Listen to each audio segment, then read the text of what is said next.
আমাৰ ওদালগুৰিৰ মাজমজিয়াত যিটো মহাপ্ৰভু শ্ৰীমন্ত শংকৰদেৱ সত্ৰ আছে, ইয়াৰ এটি তৰণ বৰপেটা যি সত্ৰৰ যি তৰণৰ আৰ্হিত এটা নতুনকৈ তৰণ নিৰ্মাণ কৰিবলৈ আমাৰ মন্দিৰ পৰিচালনা কমিটিয়ে সত্ৰ পৰিচালনা কমিটিয়ে ঠিক কৰিছে। আৰু যোৱা বছৰৰ পৰাই তেখেতসকলে কৈছিলে এই বছৰ তেখেতসকলৰ তৰণ নিৰ্মাণৰ কাৰণে 50 লাখ টকা বিটিআৰ চৰকাৰৰ পৰা এপ্ৰুভেল দিয়া হৈছে। আৰু আজি তেখেতসকলে তৰণ নিৰ্মাণৰ আধাৰশিলাটো এই দৌল মহোৎসৱৰ শুভ দিনতে ঠিক কৰা হৈছিলে। আৰু সেইকাৰণে মই এই যিটো খিলানা কৰা কাৰ্যসূচীত উপস্থিত হৈছোঁ। মই আশা ৰাখিছোঁ যে 1935 চনৰে এই সত্ৰ, সেই সময়ৰ পৰা এই অঞ্চলৰ ৰাইজে খুব পৰিপাটিকৈ চাফ চিকুণকৈ সত্ৰটো সজাই বৰাই ৰাখিছে। আৰু এই দীঘলীয়া সময়ত আমাৰ বহুত প্ৰজন্ম আহিল আৰু গ'ল। সেই প্ৰজন্মক আধ্যাত্মিক দিশত নিজকে ভালকৈ নিজৰ আধ্যাত্মিক সচেতনতা যিটো আছে সেইটো শক্তিশালী কৰাত এই সত্ৰটো বহুত সহায় কৰি আহিছে। আৰু মই আশা ৰাখিছোঁ যে অকল তৰণ নিৰ্মাণে নহয়, এই সত্ৰখন সুন্দৰকৈ আমি আৰু বাকী যি দায়িত্ব আছে বা কাম আছে সেইখিনিও আমি কৰিব লাগিব, যাতে আজিৰ আধুনিক সময়ত আমি মঠ মন্দিৰবিলাক যেনেকৈ দেখোঁ তেনেকৈ সুন্দৰকৈ এইটো সত্ৰখন যাতে আমি নিৰ্মাণ কৰিব পাৰোঁ। ইয়াৰ কাৰণে কমিটিৰ লগত মই আলোচনা কৰি আছোঁ।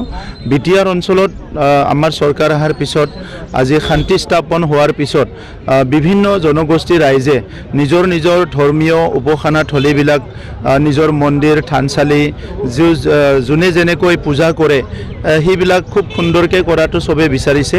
কাৰণ আগৰ সময়ত যেতিয়া অস্থিৰতা আছিলে এই কথাবিলাক ভাবিব পৰা নাছিলে। আৰু আজি শান্তি অহাৰ লগে লগে চবেই বিচাৰিছে যে গাঁওখন ভাল হ'ব লাগে, স্কুলখন ভাল হ'ব লাগে, ৰাস্তাটো ভাল হ'ব লাগে, আমাৰ মন্দিৰ বা সত্ৰ বা থানচালিবিলাক ভাল হ'ব লাগে। আৰু চৰকাৰেও ৰাইজৰ এই আশা আকাংক্ষাবিলাক পূৰণ কৰাৰ কাৰণে আমি কাম কৰি আছোঁ।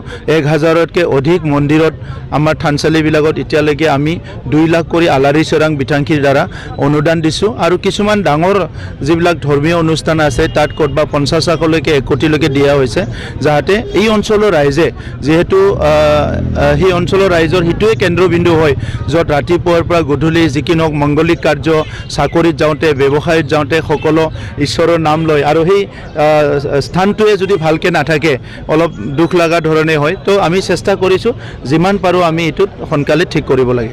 যিটো নেকি আমাৰ PGT আৰু GT বুলি কয়, গ্ৰেজুৱেট টিচাৰ আৰু পষ্ট গ্ৰেজুৱেট টিচাৰ, তেখেতসকলৰ এটা ফেচ ইণ্টাৰভিউ আছে, সেইটো আৰম্ভ হৈ যাব। কমিটি এপ্ৰুভ কৰা হ'ল, চব হ'ল, এইটো সোনকালে হৈ যাব।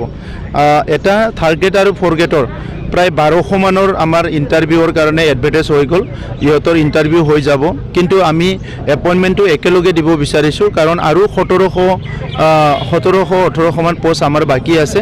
এইখিনিৰ কাৰণে এডভাৰটাইজ ওলাই যাব 2 এদিনত। আৰু গোটেইকেইটা ইণ্টাৰভিউটো লৈ একেবাৰতে আমি এপইণ্টমেণ্টটো দিম বুলি ভাবিছোঁ। গতিকে CSBৰ চেয়াৰমেন ডাঙৰীয়া আৰু আমাৰ যিটো ছেক্ৰেটাৰী তেখেতসকলে কাম কৰি আছে। আৰু বড়োলেণ্ড ইউনিভাৰ্চিটিৰ দ্বাৰাই আমি ইণ্টাৰভিউবিলাক লৈ আছোঁ। এইটো মিছা কথা আৰু সম্পূৰ্ণ ৰাজনীতি কৰাইছে। সেইটো সেই ঠাইখন নহয়ে, যিটো কৈছে এই ঠাইখন নহয়ে। ইতিমধ্যে আমাৰ চৰকাৰী মানুহ যাই পেলাই প্ৰমাণ কৰি দিছে। বড়োলেণ্ডত কি আছে, ৰাজনীতিটো সমাজক অলপমান কেতিয়াবা সমস্যা কৰিবলৈ চেষ্টা কৰে। আৰু ইয়াৰ কাৰণে বড়োলেণ্ডত আগৰ সময়বিলাকত বহুত সংঘাত হৈ গ'ল। নোহোৱা কথা এটাকো নিজৰ ৰাজনীতিক লাভালাভৰ কাৰণে কথাবিলাক কয়। আৰু MLA ডাঙৰীয়াই যাই বিধানসভা পাইছেগৈ। গতিকে ইয়াৰ ওপৰত ইনকুৱাৰী দিম, আমি স্পিকাৰ ডাঙৰীয়াকো এইটো জনাম আৰু ইয়াৰ ওপৰত ইনকুৱাৰী দিম। এটা ভুৱা কথা এটা কৈ পেলাই ইমান প্ৰচাৰ কৰিলে ইয়াতে গোষ্ঠীগত সংঘৰ্ষ হৈ যাব পাৰে এইবিলাক লৈ পেলাই।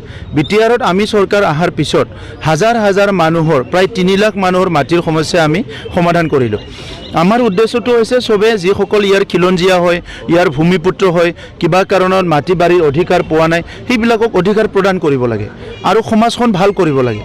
আগৰ স্বাধীনতাৰ 77-78 বছৰত মানুহে এতিয়ালৈকে 1 বিঘা মাটি তাৰ নামত নাই। এইটো সহজ কথা নেকি? আৰু সেই মানুহটো কোনো বাহিৰৰ নহয়, খিলঞ্জীয়া মানুহ ইয়াৰে। গতিকে ইয়াৰ ভাষা সংস্কৃতি, ইয়াৰ হাৱা বাটা লৈ জন্ম পোৱা মানুহ এজনৰ 1 কথাও মাটি নাই। আৰু ইমান চৰকাৰ আহিল গ'ল, ইমান নেতা আহিল গ'ল, আৰু সেই চেঞ্চিটিভ বিষয়ত যে আমি কাম কৰি আছোঁ, তেখেতসকলে শলাগ লোৱাটো বাদ দিয়ক, সহযোগ কৰাটো বাদ দিয়ক। আৰু প্ৰব্লেমটো ক্ৰিটিকেল কৰিব বিচাৰে। গতিকে এই লামাবাৰীৰ যিটো কেছ, এই কেছটো মই ইমান ইজিলি নেৰোঁ। আৰু ইয়াত যে যিবিলাকে ভুৱা প্ৰচাৰ কৰিছে এই গোটেইকেইটাই জেলত যাব লাগিব।